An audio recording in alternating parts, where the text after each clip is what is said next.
என்னது வெயிட்டு குறைக்கணுமா? நான் குண்டாக இருந்தாலும் ஃபிட்டாக தான் இருக்கேன். நான் குண்டாக இருக்கிறதுனால எனக்கு ஒன்றும் பிரச்சனை கிடையாது. நல்லா சாப்பிடணும், நல்லா என்ஜாய் பண்ணணும். ஏன் உடம்பு ஏன் உரிமை. நான் எதுக்கு எடை குறைக்கணும்? என்ன குண்டான தேவதைன்னு சொல்லுவாங்க. நான் குழந்தையிலேருந்தே குண்டு தான்.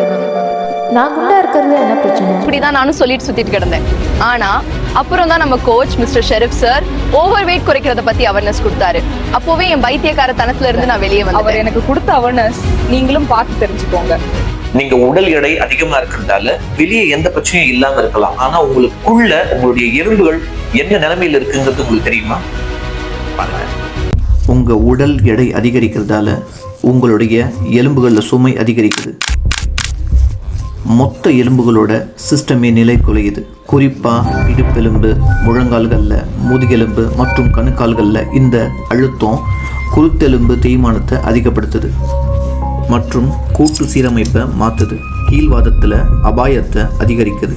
கொழுப்பு திசு அழற்சி மூலக்கூறுகளையும் வெளிப்படுத்துது. இதனால் சாதாரண எலும்பு மறு வடிவமைப்பாகுது.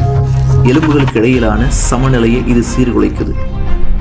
உருவாக்கம் மற்றும் மறு உருவாக்கம் கூடுதல் நேர எலும்புகளின் தரம் குறையுது. எலும்பு நிறை அதிகரித்தாலும் இயக்கம் குறைவது துணை தசைகளை மேலும் பலவீனப்படுத்துது. எலும்புகளுக்கு இன்னும் அதிக அழுத்தத்தை கொடுக்குது. இந்த விளைவுகள் உங்கள் மொத்த எலும்புகளோட ஆரோக்கியத்தை நிலை குலைய செய்யுது. அதனால் ரொம்ப கவனமாக இருங்க. உடல் எடை அதிகரித்தா எலும்புகள் ஆரோக்கியம் குறையும்.